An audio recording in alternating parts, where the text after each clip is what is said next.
முட்டாள்காரியான புறா. கோடாலி எடுத்துக்கிட்டு ஆவேசமா போயிட்டு இருக்கிற ராதா புறாவோட வழியில எதிர்க்க மீனா குருவி சந்திச்சுது. ஏண்டி ராதா புறா, கோடாலி எடுத்துக்கிட்டு அவ்வளோ ஆவேசமா எங்கடி போயிட்டு இருக்க? அப்படி என்ன பண்ண போற நீ? நான் ரொம்பவே கோவமா இருக்கு. அது மட்டும் இல்லாம ஆவேசத்துல போயிட்டு இருக்கேன். நீ இந்த விதமா நடுவுல பேசாத மீனக்கிளி. போய் உன்னுடைய வேலை என்னவோ அதை பார்த்துக்கோ, புரிஞ்சுதா? எது நல்லது எது கெட்டதுன்னு எனக்கு நல்லாவே தெரியும் ராதா புறா. அப்படி சொன்னதுக்கு அந்த ராதா புறாக்கு இன்னும் பயங்கரமா கோவம் வந்தது. அதே கோவத்தோட, அப்படின்னா என்ன சொல்ல வரடி? எனக்கு தான் நல்லது கெட்டது எதுன்னு தெரியாதுன்னு சொல்ல வரியா? நான் அவ்வளோ முட்டாளுன்னு சொல்ல வரியா நீ?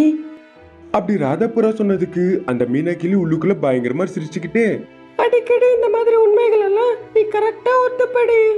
அப்படி கலாய்க்கிற மாதிரி அந்த மீனாக்கிளி சொன்னதுக்கு அந்த ராதா புறாக்கு இன்னும் பயங்கரமா கோவம் வந்தது. இதை பாரு மீனா, என் கையில ஷார்ப்பான கோடாலி இருக்கு. நான் கோவத்துல போயிட்டு இருக்கேன். அது மட்டும் இல்லாம ரொம்ப ஆவேசமா இருக்கேன். இந்த விதமா நீ நக்கல் பண்ணின்னு வையேன், உன்னோட உசுறு உன்னோட கையிலேயே இருக்காது. நல்லா புரிஞ்சுக்கோ நீ. அப்படி சொல்லிட்டு அந்த புறா கோடாலிய மேல தூக்கிச்சு.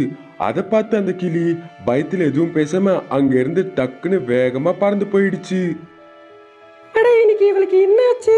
ரொம்பவே வெறி பிடிச்சவ மாதிரி பண்றா. இவள அவங்க அக்காக்களான மாலினி குருவி, அகிலா காக்கா கிண்டல் அடிச்சிருப்பாங்க.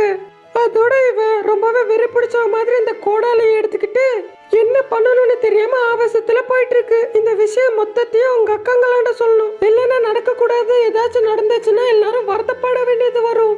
அப்படி நினைச்சுக்கிட்டு அந்த கிளி அகிலா காக்காவோட வீட்டு அந்த பக்கம் போச்சு. இன்னொரு பக்கம் கோடாலியை பிடிச்சுக்கிட்டு ஒரு மரத்து மேல உட்கார்ந்து இருந்த அந்த புறா கோவத்தையும் மற்றும் ஆவேசத்தையும் குறைச்சிக்கிட்டு தீர்க்கமா யோசிக்க ஆரம்பிச்சது. அப்ப அந்த இடத்துக்கு புறாவோட தோழியான விஜயா கொக்கு வந்தது. ஏண்டி ராதா, கோடாலியை எடுத்துக்கிட்டு இவ்வளோ தூரம் வந்து என்னவோ தீர்க்கமா யோசிக்கிற? என்னாச்சுடி? உங்க அக்காங்க ஏதாச்சும் சொன்னாங்களா என்ன? அவங்க அக்காங்கனால என்னை எப்ப பார்த்தாலும் கிண்டல் அடிச்சுட்டு இருப்பாங்க. நானும் தங்கச்சி ஆனதுனால அவங்க சொன்னதுக்கெல்லாம் அமைதியா இருக்கணும். வீட்லயே எல்லாத்த விட குட்டி பொண்ணு நீ தான். அது மட்டும் இல்லாம ரொம்பவே அன்பான தங்கச்சியும். அதனால ஏதோ கிண்டல் அடிப்பாங்க. அம்மா, என்ன கிண்டல் அடிச்சாங்கன்னு சொல்லு. எனக்கு அறிவில்லையாமா. அப்புறம் நான் ரொம்பவே அப்பாவியா. அது மட்டும் இல்லாம வாழவே தெரியாத ஒரு முட்டாளான பொண்ணா. அப்பாடா, இப்பயாச்சும் அந்த விஷயம் உங்க அக்காங்களுக்கு புரிஞ்சுதே. அந்த விதமா விஜயா கொக்கு சொன்னதுக்கு அந்த ராதாபுரா ரொம்பவே கோவத்தோட பாத்துக்கிட்டு, அப்படின்னா என்ன சொல்ல வரடி? நான் வெறும் முட்டாள்காரின்னு நினைக்கிறியா நீ? நீ என்ன கோவத்தோட பார்த்தாலும் இல்ல கோவம் வர வச்சுக்கிட்டு பார்த்தாலும் நான் உண்மையை தான் சொல்றேன். நீ ஒரு முட்டாள்காரி, புத்திசாலி இல்லாதவ, மற்ற எப்படி பொழைக்கணும்னு தெரியாத ஒரு அப்பாவி. அப்படி அந்த விஜயா கொக்கு சொன்னதுக்கு அந்த ராதாபுரா ரொம்பவே சோகமா மூஞ்சிய வச்சுக்கிச்சு. அதை பார்த்து, அக்காங்க ஏதோ சொன்னாங்கன்னு ஆவேசத்தோட இந்த கோடாலியை எடுத்துக்கிட்டு வெளியில வந்தேன். ஆனா என்ன பண்ணணும்னு தெரியல, அப்படிதானே? ஆமா தாண்டி. அப்படி ஒத்துக்கிட்டு அந்த புறாவை ரொம்பவே பரிதாபமா பார்த்த அந்த விஜயா கொக்கு, இப்போ உனக்கு இந்த கொக்கோட அறிவுரை ரொம்பவே தேவைப்படும், அதனால நான் சொல்றேன். அந்த விதமா மனசுல நினைச்சுக்கிட்டு அந்த கொக்கு ராதா குருவிக்கு சொல்ல ஆரம்பிச்சுது. இன்னொரு பக்கம் இந்த மீனாக்கிளி வீட்டுக்குள்ள சிரிச்சிட்டு இருக்கிற அகிலா காக்கா மற்றும் மாலினி குருவி ஆண்ட பறந்து வந்தது. அக்காங்கன்னா உங்க மாதிரி தான் இருக்கணும். தங்கச்சியான புறாவை நல்லா கலாய்ச்சி இப்படி சிரிக்கிறீங்க. ஆனா அங்க அவ கோடாலி எடுத்துக்கிட்டு ரொம்பவே ஆவேசமா போயிட்டு இருக்கா. வாடி மீனாக்கிளி, அவ கோடாலியை கொண்டு போயிருக்கா தவிர அதை வச்சு என்ன பண்ணணும் ஏது பண்ணணும்னு அவளுக்கு சுத்தமா தெரியாது. அவ சரியான முட்டாள்காரி. எங்களை காதலிக்கிறவங்கள நாங்க கல்யாணம் பண்ணி போயிட்டோம்னா அவ தனியா எப்படி வாழுவாளோ என்னவோ. அப்படி அவங்க பதில் சொன்னதுக்கு அந்த கிளி, அதுவும் சரிதாண்டி. ஆனா நீங்க இருக்கும்போது அதுக்கு நல்லது கெட்டது எல்லாமே கத்து கொடுக்கலாம்ல. நீங்க ஒரு வாட்டி மாமியார் வீட்டுக்கு போனீங்கன்னா அது சொல்லித்தர சந்தர்ப்பமும் கிடைக்காது. அப்படி அந்த மீனாக்கிளி சொல்லிட்டு இருக்கும்போது கோடாலி எடுத்துக்கிட்டு அந்த ராதாபுரா அங்க வந்தது. தன்னுடைய அக்காங்களையும் மற்றும் மீனாக்கிளிய பார்த்துக்கிட்டே, அக்கா, நீங்க என்ன முட்டாள்காரின்னு தானே கலாய்ப்பீங்க. இப்ப வெளியில வாங்க, நான் எவ்வளவு புத்திசாலின்னு உங்களுக்கு காட்டுறேன். அப்போ நீங்க என்னுடைய புத்திசாலித்தனத்தை பார்த்து நான் முட்டாள் கிடையாது, ரொம்பவே அறிவாளின்னு எல்லாரும் புரிஞ்சுப்பீங்க. அப்படியா? அப்பவா வெளியில போலாம். நீ முட்டாள்காரி கிடையாது, புத்திசாலின்னு நிரூபிச்சுக்கிட்டீன்னா அதை விட சந்தோஷம் எங்களுக்கு வேற என்ன வேணும் ராதா? எல்லார்கிட்டையும் எங்களுடைய தங்கச்சி முட்டாள் கிடையாது, ரொம்ப புத்திசாலின்னு ரொம்பவே பாராட்டி பெருமையா சொல்லுவோம் நாங்க. அப்படி சொல்ற அவகாசத்தையும் மற்ற அதிர்ஷ்டையும் நான் அப்ப தரப்போறேன். நீங்க எல்லாரும் என் கூட சேர்ந்து வெளியில வாங்க. அந்த விதமா சொல்லிட்டு அந்த ராதாபுரா கையில இருந்த கோடாலியை எடுத்துக்கிட்டு வீட்டுக்குள்ள இருந்து வெளியில வந்து ஒரு மரத்தின் மேல உட்காந்துச்சு. இதே நேரத்துல உள்ள இருந்த காக்கா, கிளி, குருவி இவங்களும் வெளியில வந்து அந்த ராதாபுரா உட்கார்ந்து இருந்த இடத்துலயே அவங்களும் உட்கார்ந்தாங்க. இப்ப பாருங்க நான் எவ்வளவு புத்திசாலின்னு எப்படி நிரூபிக்கிறேன்னு. அப்படி சொல்லிட்டு அந்த புறா உட்கார்ந்து இருக்கிற கிளைய வெட்ட ஆரம்பிக்கும். அதை பார்த்து அந்த காக்கா மற்றும் குருவி ரொம்பவே ஆச்சரியப்படுவாங்க. இதே நேரத்துல அந்த கிளி நடுவுல புகுந்து, ஏண்டி அக்காங்களா, கஷ்டப்பட்டவனுக்கு கஷ்டத்தோட வேலையும் புரிய வரும், அதே மாதிரி அடிப்பட்டவனுக்கு அதோட அடியோட வலி என்னன்னு புரிய வரும். இப்போ ராதாபுராவுக்கும் புரிய வரும் தன்னுடைய அக்காங்க ஏன் தன்னை முட்டாள்காரின்னு சொல்றாங்கன்னு. அப்படி சொன்ன உடனே அந்த மாலினி குருவி மற்றும் அகிலா காக்கா எதுவும் பேசாம அந்த ராதாபுரா பண்ற வேலையை வேடிக்கை பார்த்துட்டு இருந்தாங்க. கொஞ்ச நேரம் கழிச்சு அந்த கிளை வெட்டிட்டு இருக்கும்போது அந்த கிளையோட சேர்த்து அந்த புறாவும் கீழே விழும். அப்ப அந்த கோடாலியும் கொஞ்சம் தூரம் போய் தள்ளி விழும். அதே நேரத்துல வலியில துடிச்சிட்டு இருக்கிற அந்த புறாவண்ட தன்னுடைய அக்காங்களான மாலினி குருவி மற்றும் அகிலா காக்கா கிட்ட வருவாங்க. ராதா தங்கச்சி, நீ உட்கார்ந்து இருக்கிற கிளையை வெட்டினா அது முட்டாள்தனம் ஆகும் தவிர புத்திசாலித்தனம் ஆகாது. நீ உட்கார்ந்து இருக்கிற கிளையை வெட்டாம வேற ஒரு கிளையை வெட்டி இருந்தீன்னா அதை உடைச்சு நம்ம கட்டைகளால ஏற்பாடு பண்ணலாம். கோபத்துக்கு போய் இந்த மாதிரி முட்டாள்தனமான வேலைகள் எல்லாம் பண்ணாத தங்கச்சி. வேலைக்கு போகும்போது இங்க கூட சேர்ந்து நீயும் வந்துரு, சரியா? நல்லது கெட்டது கத்துக்கலாம். சரிங்க சின்னக்கா. அப்படி சொல்லிட்டு ஆனா தன்னுடைய மனசுக்குள்ள மட்டும், இதெல்லாம் அந்த விஜயா கொக்கால தான் வந்தது. அது புத்திசாலின்னு நினைச்சு அதை சொன்ன பேச்சு கேட்டேன் பாரு. நான் உண்மையால ஒரு பெரிய முட்டாள். இனி என்னுடைய அக்கா கூட சேர்ந்து நல்லது கெட்டது எல்லாத்தையும் விவரமா கத்துக்கிட்டு புத்திசாலித்தனமா வாழணும். அந்த விதமா அந்த ராதாபுரா பயங்கரமான நிர்ணயத்தை எடுக்கும். இனி அன்னில இருந்து தன்னுடைய அக்காங்க கூட ஒன்னா சேர்ந்து சுற்றி நல்லது கெட்டது எல்லாத்தையும் கத்துக்கிட்டு வந்தது. கிளி மற்றும் காக்காவின் கல்யாணம். ஒரு காட்டுக்குள்ள மினி என்ற ஒரு காக்கா அவங்க அம்மா கூட மரத்து மேல ஒன்னா வாழ்ந்துட்டு வராங்க. அந்த மினிக்கு கல்யாணமே ஆகல. அதனால அவங்க அம்மாக்கு ரொம்பவே வருத்தமா இருக்கும். அதனால கோபத்துல இப்படி சொல்லுவாங்க, என்ன தலையல் திடீர்ந்து உன்னோட நண்பர்கள் எல்லாருக்குமே கல்யாணம் ஆச்சு, ஆனா இது நாள் வரைக்கும் உனக்கு கல்யாணம் ஆகல. என்ன தலையெழுத்த என்னவோ வந்து.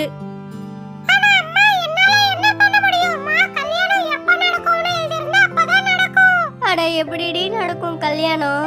வர்ற யாருக்குமே உன்னை பிடிக்க மாட்டேங்குது. அப்படி வந்து பார்த்தாலும் உன்னை பிடிக்கலன்னு தான் சொல்றாங்க. பின்ன எப்படி நடக்கும் கல்யாணம்? சமையலாச்சு கத்துக்கோன்னு சொன்னா அந்த சமையல் பேச்சு எடுத்தாலே நீ வீட்ல இருக்க மாட்டேங்கிற. அப்புறம் எப்படி நடக்கும்? அம்மா, நான் எப்படி இருக்கேனோ அப்படிதான் இருப்பேன். நடந்தா நடக்கட்டும், இல்லனா நான் தனியாவே இருப்பேன்மா. ஆஹா, உனக்கு என்னடி, நீ நல்லாவே இருப்ப. ஆனா வெளியில என்னால தாண்டி தலை காட்டிக்க முடியாது. அம்மா, நீ இப்படியே பேசிட்டே இருங்க, கிளம்புறேம்மா. அப்போ அங்கிருந்து மினி காக்கா பறந்து போய் ஒரு மரத்து மேல உட்கார்ந்து ரொம்ப சோகமா வருத்தத்தோட யோசிக்கும்.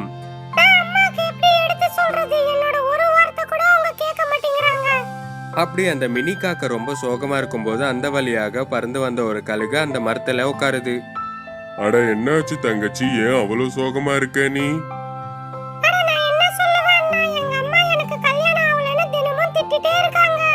ஐயோ அப்படியா, இதுவா பிரச்சனை?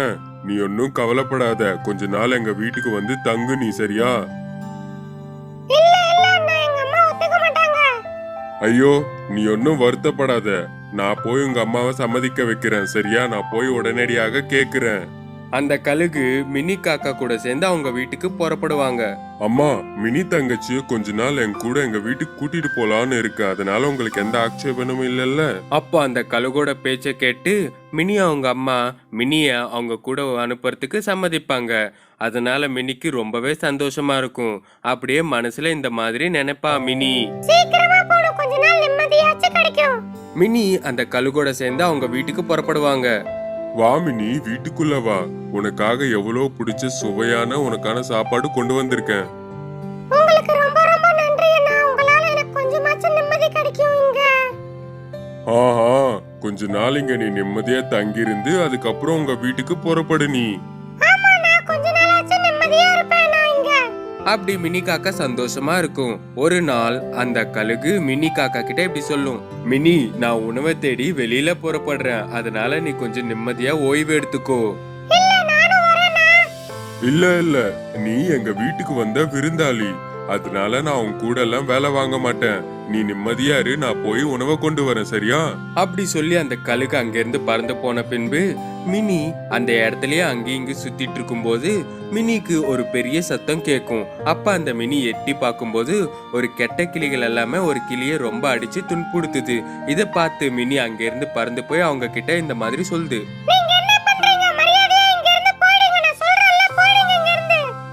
ஆனாலும் அவங்க நிறுத்தாம காயப்படுத்துறாங்க.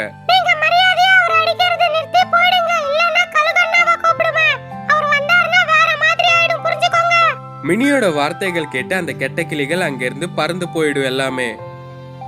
உங்களுக்கு ரொம்ப ரொம்ப நன்றிங்க, உங்களால நான் தப்பிச்சிட்டேனுங்க.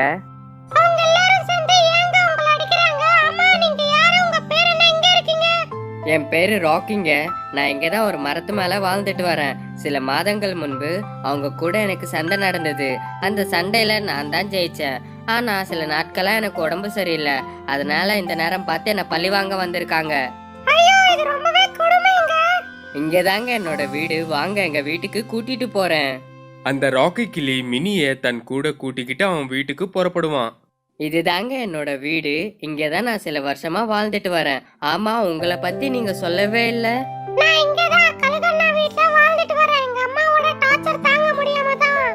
மினி காக்கா ராக்கி கிளிக்கு நடந்த விஷயத்தை எல்லாத்தையும் முழுசா சொல்லும். ராக்கியும் மற்றும் மினியும் பேசிட்டு இருக்கும்போது ராக்கிக்கு மினிய ரொம்ப பிடிச்சிருக்கும். அதனால மினி கிட்ட இப்படி சொல்வான். உங்களுக்கு கல்யாணம் ஆகலன்னு சொல்றீங்கல்ல, அதனால நீங்க என்ன கல்யாணம் பண்ணிப்பீங்களா? நான் உங்களை ரொம்ப சந்தோஷமா வச்சு பாத்துப்பேங்க. அதே மாதிரி எனக்கு சமைக்கவும் நல்லாவே தெரியுங்க.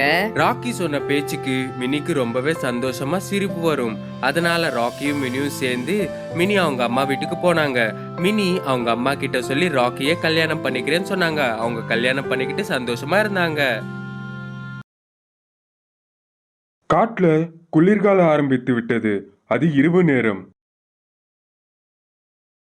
ஒரு மரத்தின் கிளைகள் மேல வரிசையா கூடுகள் கட்டி வாழ்ந்துட்டு வர காக்கா, கிளி, புறா அவங்க 3 பேரும் சேர்ந்து குளிர்க்க இதமா இருக்க நெருப்ப பத்தி வச்சாங்க.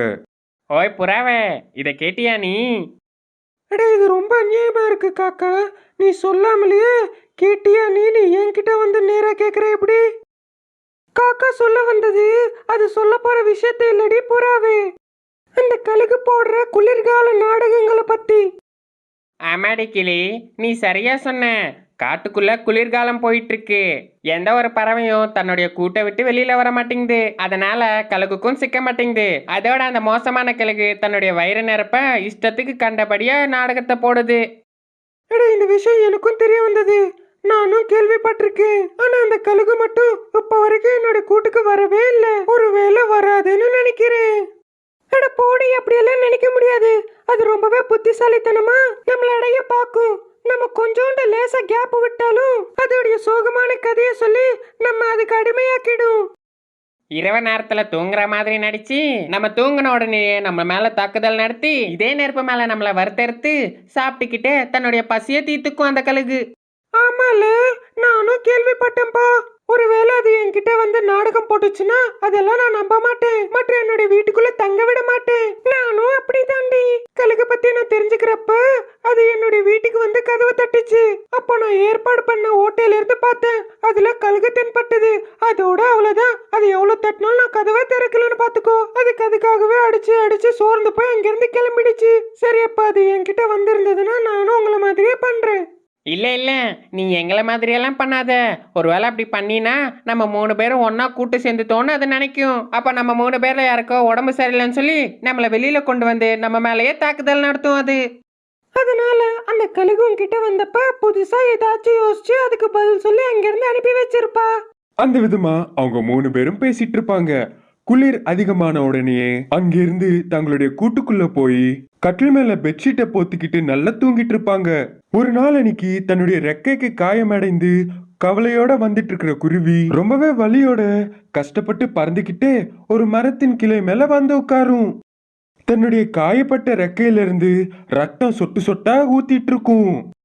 வேட்டைக்காரன் விட்ட அம்புல இருந்து ஏற்பட்ட காயத்திலிருந்து ரொம்பவே கஷ்டப்பட்டு தப்பிச்சு இந்த காட்டுக்குள்ள வந்திருக்கேன். சுற்றி பார்க்கும்போது இந்த காடு ரொம்பவே பெருசா இருக்கும் போல இருக்கு.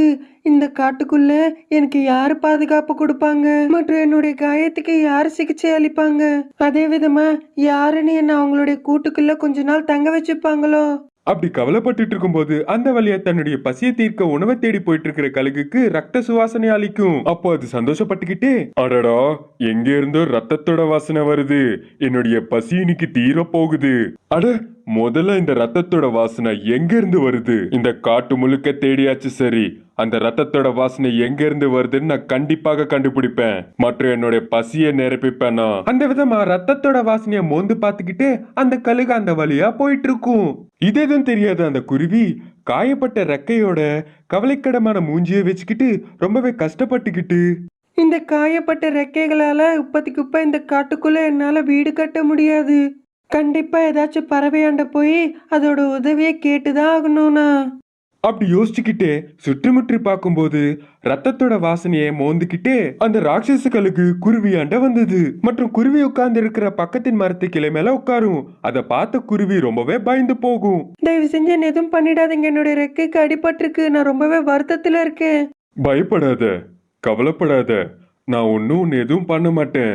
என் கூடவே நீ என்னுடைய கூட்டுக்கு வா, உன்னுடைய காயத்துக்கு மருந்தளித்து நான் கட்டு கட்டுறேன் மற்றும் உணவு கூட நான் உனக்கு தரேன்.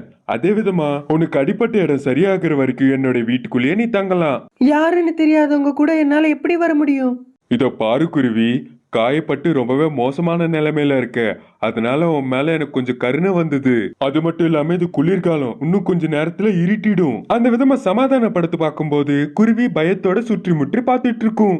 ஆமா, இந்த கழுகு சொல்றது ஒரு வகையில உண்மைதான். இன்னும் கொஞ்ச நேரத்துல சூரியன் மறைஞ்சிடும். இரவு நேரத்துல எங்கேயும் இல்லாத பனிப்பொழியும் இங்க. அந்த பயங்கரமான குளிருக்கு வீட்டுக்குள்ள தங்கிட்டு இருக்கிற எங்களாலேயே தாக்கு பிடிக்க முடியல. இனி இப்ப காயப்பட்ட ரெக்கையால உன்னால எப்படி சமாளிக்க முடியும் சொல்லு? அந்த விதமா சொன்ன உடனே குருவிக்கு கழுகு சொல்றது உண்மைதான் தோணும். ஏமாறுறவன் எப்பவுமே ஏமாத்துக்காரனை நம்புற மாதிரி இந்த குருவியும் அந்த கழுகை நம்பி தன்னுடைய கூட்டுக்கு போயிட்டு இருக்கும். இனி அது இரவு நேரம். தூங்கிட்டு இருக்கிற குருவியாண்ட அந்த கழுகு வந்திருந்தது. அது ரொம்பவே பசியா இருக்கிறதுனால அந்த குருவிய குத்தி குத்தி சாப்பிடணும்னு நினைக்கும். ஆனா அந்த கழுகு பண்ணணும்னு நினைச்ச செயல்ல தப்பு இல்ல. அதே நேரத்துல தன்னுடைய கூட்டோட கதவை திறந்து வச்சிருக்கிறதா அது பண்ண தப்பு. அந்த தப்பு காயப்பட்ட குருவிய காப்பாத்திச்சு மற்றும் அந்த கழுகுக்கு இன்னும் பசிய தூண்டிச்சு. தூங்கிட்டு இருக்கிற குருவி கண்களை திறந்து அந்த கழுகோட கெட்ட எண்ணத்தை புரிஞ்சுக்கிட்டு தன்னுடைய கண்களால திறந்திருந்த ஜன்னலை பார்க்கும். அப்போ ஒரு நிமிடம் கூட தாமதம் பண்ணாம உடனடியாக அந்த திறந்திருந்த ஜன்னல்ல இருந்து தப்பிச்சு வெளியில வந்துரும். இது அனைத்தும் பார்த்த அந்த கழுகுக்கு தான் பண்ண தப்பு தெரிய வந்து தன்னை தானே அடிச்சுக்கிச்சு. அந்த குருவி தப்பிச்சு வெளியில வந்த நேரம் இரவு நேரம் ஆனதுனால ரொம்பவே குளிர் அதிகமா இருந்தது மற்றும் பனியும் பொழிஞ்சிட்டு இருந்தது. சுத்தமா அந்த குருவியால அந்த குளிர தாக்கு பிடிக்க முடியல. காப்பாத்துங்க, யாராச்சும் என்ன காப்பாத்துங்க, அந்த கழுகு என்ன சாப்பிட வருது. அப்படி சத்தமிட்டு கத்திக்கிட்டே ரொம்ப கஷ்டப்பட்டு பறந்து போயிட்டு இருக்கும் போது அந்த குருவிக்கு ஒரு மரத்தின் கிளைகள் மேல சில கூடுகள் தென்படும். அப்போ உடனடியாக அந்த கூடுகள் நடுவுல போய் சத்தமா கத்திட்டு இருக்கும். அந்த சத்தத்தை கேட்ட உடனே புறா, கிளி, காக்கா கதவை திறந்து வெளியில வருவாங்க. பனியில காயப்பட்டு துடிச்சிட்டு இருக்கிற குருவி தென்படும். அதே நேரத்துல அந்த வழியா அந்த குருவியை தேடி கழுகும் பறந்து வர்றத அவங்க பாப்பாங்க. அப்போ உடனடியா தாமதம் பண்ணாம அந்த காக்கா அந்த குருவியை அழைச்சிக்கிட்டு தன்னுடைய கூட்டுக்குள்ள போய் கதவை பூட்டிடும். அந்த கழுகு அவங்க வீட்டுக்குள்ள இருக்கிற கதவுகளாண்ட வந்து அவங்களாண்ட சத்தமிட்டாலும் மற்றும் மிரட்டினாலும் அவங்க சுத்தமா கதவை திறக்கல. அந்த விதமா அந்த காக்கா அந்த குருவியை காப்பாத்திச்சு. இது இன்னைக்கான கதை. திரும்பி இன்னொரு கதையில மறுபடியும் சந்திக்கலாம். நன்றி. ஒரு அடர்ந்த காட்டுக்குள்ள ஒரு கஞ்ச பிஸ்னேரியான கொக்கு வாழ்ந்துட்டு வந்தது. அந்த கொக்குக்கு 4 குழந்தைகள் பிறந்தப்பவோ இல்ல அவங்க வளர்ந்தப்பவோ அப்படி இல்லைன்னா அவங்க கிளாஸ்ல ஃபர்ஸ்ட் வந்தப்போ இல்ல அவங்களுக்கு ஒரு நல்ல காரியம் பண்ணதுக்கோ அட இன்னைக்கு வரைக்கும் காட்டுல இருந்த எந்த ஒரு பறவைக்கும் பந்திய போட்டு விருந்து தந்ததே கிடையாது. அதனால்தான் அந்த கொக்கை எல்லாரும் கஞ்ச பிஸ்னாரி கொக்குன்னு கூப்பிடுவாங்க. எப்பப்பெல்லாம் அந்த கொக்கு தென்படுதோ விருந்து எங்கேன்னு அந்த காட்டுக்குள்ள இருக்கிற மற்ற பறவைகள் கேட்டு அதை கலாய்ச்சிட்டு இருப்பாங்க. ஒரு வாட்டி கொக்கு தன்னுடைய வீட்டுக்கு போயிட்டு இருக்கும்போது வழியில கிளி மற்றும் குருவி கொக்குக்கு எதிர் வந்து, அட என்னடி கொக்கு, உன்னுடைய கடைசி பொண்ணுக்கு ஒரு நல்ல கல்யாணம் வர நிச்சயமாச்சாமே, எங்களுக்கெல்லாம் எப்போ விருந்து தரப்போற நீ? அட நீ என்ன பேசுற? இந்த கொக்கு நமக்கு தர வேண்டிய விருந்தை ஒழுங்காவே இந்நாள் வரைக்கும் தரவே இல்லை. எனக்கு ஒரு சந்தேகமாவே இருக்கு. நம்ம இந்த காட்டுல வாழ்ற வரைக்கும் இந்த கஞ்ச பிஸ்னரி கொக்கு நமக்கு விருந்து தருமானே ஒரு டவுட்டு தான். அந்த விதமா மூஞ்சிக்கு நேர்லயே கலாய்ச்ச மாதிரி சொன்னதுனால அந்த கொக்கு என்ன உளர்றதுன்னு தெரியாம, அட எதுக்குடி நான் தராம இருப்பேன், கண்டிப்பா தருவேன். இப்பதான் நான் பொண்ணோட கல்யாணம் நிச்சயமா இருக்கு. எப்படியோ பொண்ணோட கல்யாணம் இங்க நடக்க போறது இல்ல, பையனோட சைடு தான் நடக்க போகுது. பையன் சைடோட வழக்கமா அது. அதனால என்னுடைய மகள் கர்ப்பிணி ஆனப்பவோ இல்ல குழந்தை பெத்தப்பவோ ஏதாச்சும் ஒரு சந்தர்ப்பம் வராம இருக்க போகுதா, அப்ப தருவேன் நான் பெரிய விருந்தா. அந்த விதமா எப்பவும் மாதிரி ஏமாத்துறதுக்கு வாய்க்கு வந்தபடி அடிச்சு விட்டுருச்சு. அப்போ அந்த கஞ்ச பிஸ்னாரி கொக்கு பத்தி தெரிஞ்ச கிளி மற்றும் குருவி இந்த விதமா கொக்காண்ட, இனி நீ திருந்த மாட்டியாடி கொக்கு, எப்பவும் இந்த மாதிரி ஏதாச்சும் ஒரு சாக்கு சொல்லி தப்பிச்சிடுற.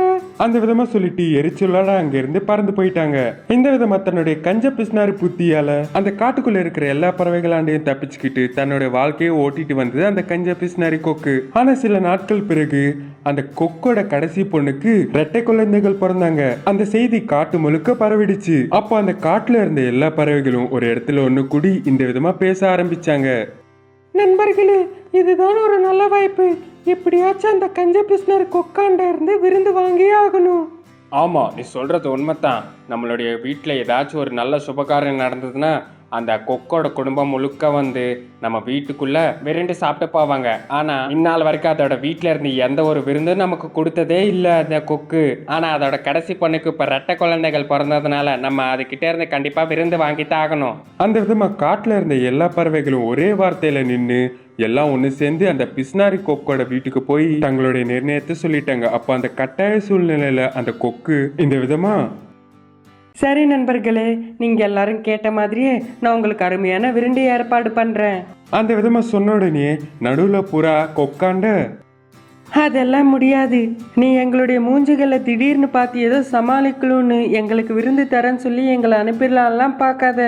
எங்களுக்கு கட்டாயமா நீ ஒரு அருமையான விருந்தை ஏற்பாடு பண்ணணும். அதான் சரின்னு சொல்றேன்ல, உங்க வாழ்க்கையில இந்நாள் வரைக்கும் எங்கேயும் சாப்பிடாத மாதிரி ஒரு அருமையான விருந்தை நான் உங்க எல்லாருக்கும் ஏற்பாடு பண்றேன். அந்த விதமா சொல்லுச்சு. ஆனா கொக்கோட கஞ்ச பிஸ்னாரி பத்தி தெரிஞ்ச எல்லா பறவைகளும் அதோட வாக்க அவ்வளோ சீக்கிரமா நம்பவே இல்லை. என்னமோ கொக்கு, அந்த நேரத்துக்கு பார்த்து நீ ஏதாச்சும் சாக்க சொல்லி எங்கேயாச்சும் போனாலும் போயிடுவேன் அப்படிதான் தோணுது எங்களுக்கு. இல்ல, நான் தக்காளியோட விலை ஜாஸ்தியா இருக்கிறதுனால வேற எப்பயாச்சும் விருந்து தரேன்னு சொல்லி எங்களை ஏமாத்தினாலும் ஏமாத்துவேன். அதெல்லாம் முடியாது. தக்காளி எவ்வளோ ரேட் இருந்தாலும் சொல்லி விருந்துல கண்டிப்பா இருந்தாகணும். வரப்போற நாட்கள் அந்த கொக்கு விருந்து தராம எல்லாரையும் ஏமாத்தி வேற யோசனைகள் ஏதாச்சும் பண்ணுமோன்னு அது எல்லாத்துக்கும் செக் வைக்கிற மாதிரி அந்த விதமா மூஞ்சிலேயே சொல்லிச்சு. எவ்வளோ சொன்னாலும் தன்னுடைய வார்த்தைகள் நம்பாத தன்னுடைய நண்பர்கள் கிட்ட அந்த பிஸ்னாரி கொக்கு இந்த விதமா சொல்லிச்சு. அதான் சரின்னு சொல்றேன்ல, நீங்க கேட்ட மாதிரியே என் வீட்டுக்குள்ள உங்க எல்லாருக்குமே என்னைக்குமே மறக்க முடியாத அளவுக்கு ஒரு பெரிய விருந்தா ஏற்பாடு பண்றேன்.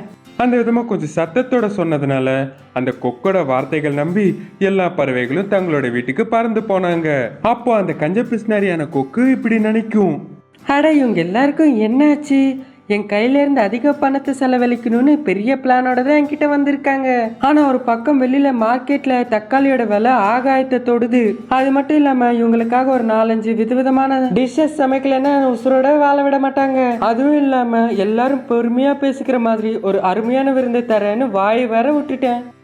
அப்படி கம்மி செலவுல ஒரு அருமையான விருந்து தரணும்னு யோசிச்சுட்டு இருக்கும் போது அந்த பிஸ்னாரி கொக்குக்கு ஒரு அருமையான யோசனை தட்டும். நிறைய பணம் செலவானாலும் பரவாயில்லன்னு காட்டுல எல்லா பறவைகளுக்கும் பிடிச்ச மாதிரி 4-5 விதமான டிஷ்ஷஸ் சமைக்க வச்சு எல்லா பறவைகளுக்கும் ஒரு அருமையான விருந்தை ஏற்பாடு பண்ணுச்சு. அப்போ வரைக்கும் அந்த கஞ்ச பிஸ்னாரி கொக்கு என்ன விருந்து தருமோன்னு டவுட்ல இருந்த எல்லா பறவைகளும் அந்த விருந்துக்கு வந்து எல்லா உணவையும் சாப்பிட்டு, அட என்னடி கொக்கு, நான் உனக்கு ஸ்பெஷலா சொன்னேன்ல தக்காளி எல்லாம் கண்டிப்பா இருந்தே ஆகணும்னு. ஆனா இங்க நீ சமைச்ச எல்லா டிஷ்ஷஸ்லயும் எந்த ஒரு தக்காளியும் காணோம். இந்த விதமா அந்த புறா கொக்கு கிட்ட கேள்வி எழுப்பும் போது அந்த கஞ்ச பிஸ்னாரி கொக்கு இந்த விதமா பதில் சொல்லிச்சு. அட கொஞ்சம் பொறுங்க நண்பர்களே, இதோட எல்லாம் முடிஞ்சல. நான் உங்களுக்கு வாக்கு கொடுத்துருக்கேன். இப்ப வரைக்கும் யாரும் காட்டுல தராத மாதிரி மற்றும் எல்லா பறவைகளும் பேசிக்கிற மாதிரி ஒரு விருந்தை நான் தரேன்னு சொன்னேன்ல. அதனால்தான் எந்த ஒரு டிஷ்லயும் தக்காளியே இல்லை. இப்ப எங்க எல்லாருக்கும் சேர்த்து ஒரு வாட்டி நான் தக்காளியோட ருசியை காமிக்கிறேன். அப்படி பறந்து போய் ஒரே ஒரு தக்காளியை கொண்டு வந்து விருந்து சாப்பிட்ற எல்லா பறவைகளும் முன்னாடி தொங்க விட்டுது. இப்போ இந்த தக்காளி பார்த்துக்கிட்டு அதை சாப்பிட்ற மாதிரி நினச்சி அந்த விருந்தை எல்லாரும் சாப்பிடுங்க. இப்போ வரைக்கும் யாரும் இல்லைன்னா எங்கேயும் இந்த விதமாக ஒரு தக்காளியை தொங்க விட்டு அதை பார்த்து சாப்பிடுன்னு சொல்லியிருக்க மாட்டாங்கல்ல. அதனால நீங்கள் கேட்ட மாதிரியே அதோ பாரு தக்காளி, இனி உங்களுடைய உணவை சாப்பிடுங்க. இனி என்னோட வாக்குப்படி யாரும் தர முடியாத விருந்தை ரெண்டுமே ஒரே வாட்டி கொடுத்துருக்கேன். நல்ல வயிறார சாப்பிட்டு எல்லாரும் இந்த விருந்தை பற்றி பேசிக்கோங்க. அப்படி சொன்ன உடனே அங்க இருந்த எல்லா பறவைகளுக்கும் ஒரே நேரத்துல ஷாக் அடிச்ச மாதிரி ஆயிடுச்சு. அந்த கஞ்ச பிஸ்னரி கொக்கு ஏதாச்சும் ஒரு தில்லுமுள்ளு பார்த்துதான் அந்த விருந்தே தரும்னு நினைச்ச மாதிரியே ஒத்த தக்காளிய காத்துல தொங்க விட்டு தக்காளி விருந்து கொடுத்துச்சு. இந்த செயல்களை பார்த்த எல்லா பறவைகளும் ரொம்பவே அவாக்கானாங்க. அந்த விதமா அந்த கஞ்ச பிஸ்னாரி கொக்கை ஒரு சிக்கல்ல மாட்ட வைக்கணும்னு நினைச்ச எல்லா பறவைகள் மேல அந்த பிஸ்னாரி கொக்கு தான் ஜெயிச்சுது.